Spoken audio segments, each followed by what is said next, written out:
জান্নাতি। ব্রাদার ইসলাম, কে জান্নাতে যাবে কে জাহান্নামে যাবে এটা আপনি আমি বলতে পারবো না। এটা একমাত্র বলতে পারবে আপনার আমার আমল, আপনার আমার কর্ম, আপনার আমার ঈমান, আপনার আমার আকীদা। আজকে আকীদার কথা যদি একটা একটা করে বলতে চাই তো মনে রাখবেন অনেকটা সময় কাটবে, বিভ্রান্তি আসবে।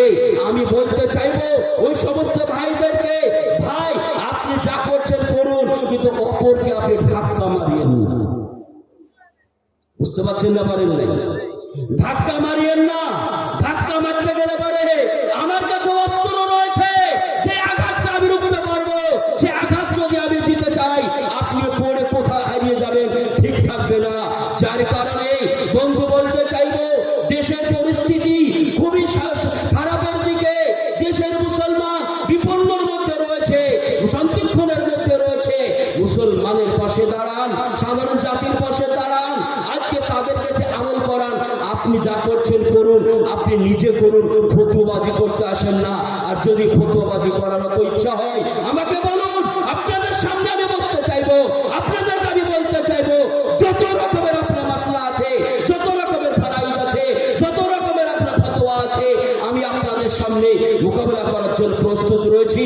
কিন্তু মনে রাখবেন আজকে কাউকে তাহলে বিভ্রান্তি করবেন না। এই দেশে আমাদেরকে শান্তিভাবে, আপনারাও শান্তিভাবে বসবাস করুন। কাঁধে কাঁধ দিয়ে আমরা বসবাস করি। সরকার বাহাদুর দেখবে না কে দেওবন্দি, কে বেরেলি, কে তাবলিগি, কে আহলে হাদিস, এটা কেউ দেখবে না। দেখবে মাথায় টুপি আছে না নাই, আপনার মুসলমান কি না, মুখে দাঁড়িয়ে আছে কি না, পরিচিতি যদি পাই এটা মুসলমান। আপনাকে ধরে দেখবে না লম্বা টুপি না গোল টুপি, এটা চিনবে না, চিনবে এটা মুসলমান কি না। ধর আর মার, ধর আর মার, ধর আর মার, এটাই ঘটবে কি ঘটবে না। যার কারণে বলতে চাইছি ভাই, যারা এরকম প্রোপাগান্ডা করছেন, যারা এরকম কর্মের সঙ্গে যুক্ত রয়েছেন, বিভ্রান্তিকর কথা বলছেন, এলাকাকে উত্তেজিত করছেন, আমি তিনাদেরকে খাস করে বলতে চাইবো যে এরকম বিষয় আপনারা আলোচনা করবেন না। এরকম আলোচনা থেকে পরিত্যাগ করুন, নিজেকে বর্জন করুন এবং জাতিকে সামনের দিকে এগিয়ে নিয়ে আসুন। ঈমান আখলাক কিভাবে তৈরি হবে তার দিকে মানুষকে নিয়ে যান এবং জান্নাতে জানাওয়ালা কি করে হবে তার রাস্তা আমাদেরকে তৈরি করতে হবে। সেই রাস্তার দিকে আমাদেরকে আসতে হবে। তার জন্য ব্রাদার ইসলাম বলতে চাইবো যে আমরা কেউ কোনদিন কাউরির বিরুদ্ধে সমালোচনা করব না ইনশাআল্লাহ। নিজেদের আমল, নিজেদের ইখলাস, নিজেদের আমলকে সঠিক করে নিয়ে চলো। এই দুনিয়া থেকে আমরা যেতে পারি, রাসূলের আদর্শকে নিয়ে যেতে পারি। মনে রাখবেন সাহাবাদের দল তারাই ছিল, সাহাবারা তারাই যারা রাসূলুল্লাহ সাল্লাল্লাহু আলাইহি সাল্লামকে দেখে শিখেছে, রাসূলুল্লাহ সাল্লাল্লাহু আলাইহি সাল্লামের পাশে দেখে শিখেছে, রাসূলুল্লাহ সাল্লাল্লাহু আলাইহি সাল্লামকে প্রত্যক্ষ অবস্থায় কর্ম করতে দেখেছে, সেটাকে নিজের মধ্যে বাস্তবায়ন করেছে, রাসূলের সঙ্গে সাথ দিয়েছে। মনে রাখবেন সাহাবারা কখনো দ্বিচারিতা করেনি, সাহাবারা কখনো রাসূলের সাথ ছেড়ে দেয়নি। সাহাবারা রাসূলুল্লাহ সাল্লাল্লাহু আলাইহি সাল্লামের সঙ্গ দিয়ে, তিনাদের বুক চিটিয়ে রাসূলুল্লাহ সাল্লাল্লাহু আলাইহি সাল্লামের সঙ্গ দিয়ে কখনো উহুদের প্রান্তরে প্রান্তে, কখনো তাইফের ময়দানে, কখনো অমুক খাইবারের যুদ্ধে, কখনো হুনাইনের যুদ্ধে, কখনো উহুদ পাহাড়ে, কখনো বদরের যুদ্ধে এইভাবে অংশগ্রহণ করে তিনার ইসলামের জন্য কালিমা লা ইলাহা ইল্লাল্লাহু মুহাম্মাদুর রাসূলুল্লাহকে উচ্চ আওয়াজ বুলন্দির মধ্যে পৌঁছানোর জন্য তিনারা সব সময় রাসূল করিম সাল্লাল্লাহু আলাইহি সাল্লামের সঙ্গ দিয়েছিলেন। কারণ একটাই, রাসূলের পথকে যদি মেনে নিতে পারি, তিনার পথকে মেনে নিয়ে যদি আমরা দুনিয়া থেকে যেতে পারি, তাহলে আল্লাহ যেটা বলেছেন যে বান্দা ভালো কাজ করে যাবে সে বান্দাকে জান্নাত দেবে। অতএব রাসূলের সঙ্গে থেকে যদি যেতে পারি আমরা জান্নাতে যেতে পাবো।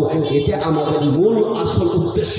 এই উদ্দেশ্য সফল যেই দিকে হবে সেই দিকে যদি আমাদের সারা জীবনটা চলে যায়, রক্ত ক্ষয় করতে হয়, শ্রম দিতে হয়, রাত জাগতে হয়, তাও শর্ত মেনে নিব, কিন্তু রাসূলের পিছা ছাড়বো না। কারণ আমল জানেন হযরত আবু বকর সিদ্দিক রাদিয়াল্লাহু তাআলা আনহু সবথেকে বড় সাহাবা ছিলেন, ইসলামের প্রথম খলিফা ছিলেন। দয়াল নবী সাল্লাল্লাহু আলাইহি ওয়াসাল্লাম আবু বকরকে বলেছিলেন, আবু বকর এমন একটা দিন আসবে যে দিন হয়তো মক্কা ছেড়ে চলে যেতে হতে পারে, হিজরত করতে হতে পারে।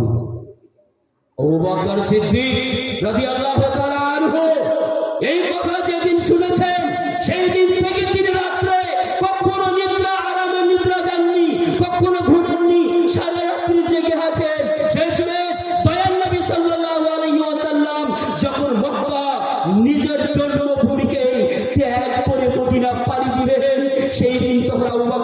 সিদ্দিক রাদিয়াল্লাহু তাআলা আনহু বাড়িতে পড়া নড়াচ্ছেন, আবু বকর জেগে রয়েছে, পাহারাদার রয়েছে। রাসূল বলছে, আবু বকর তুমি এখনো শোওনি, তুমি এখনো ঘুমাওনি?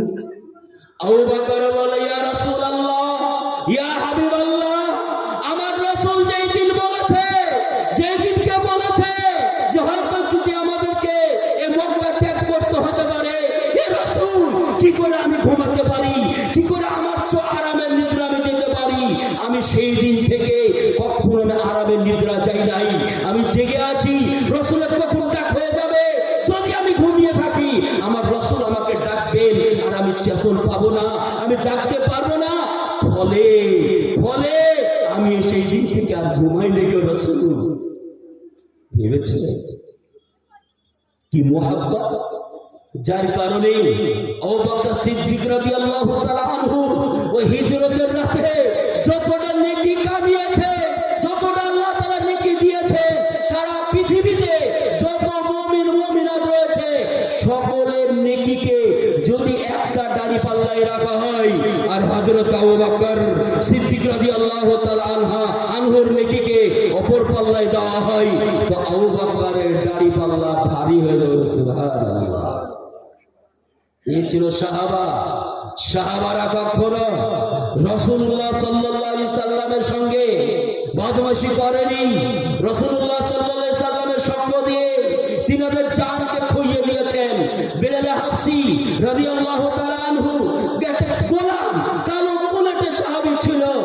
কি প্রেম ছিল, কি ভালোবাসা ছিল। আল্লাহকে এক বলে স্বীকার করেছে, রাসূলকে রাসূল বলে স্বীকার করেছে।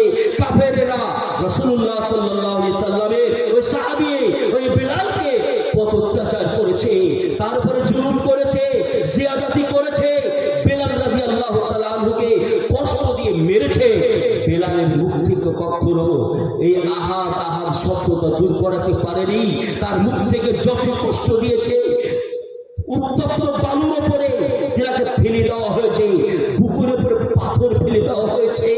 তারপরও হযরত বেলাল রাদিয়াল্লাহু তাআলা আনহু তিনি আহাদ আশহাদু আল্লাহ ইলাহা ইল্লাল্লাহ, আশহাদু আল্লাহ ইলাহা ইল্লাল্লাহ পড়তে থেকেছেন।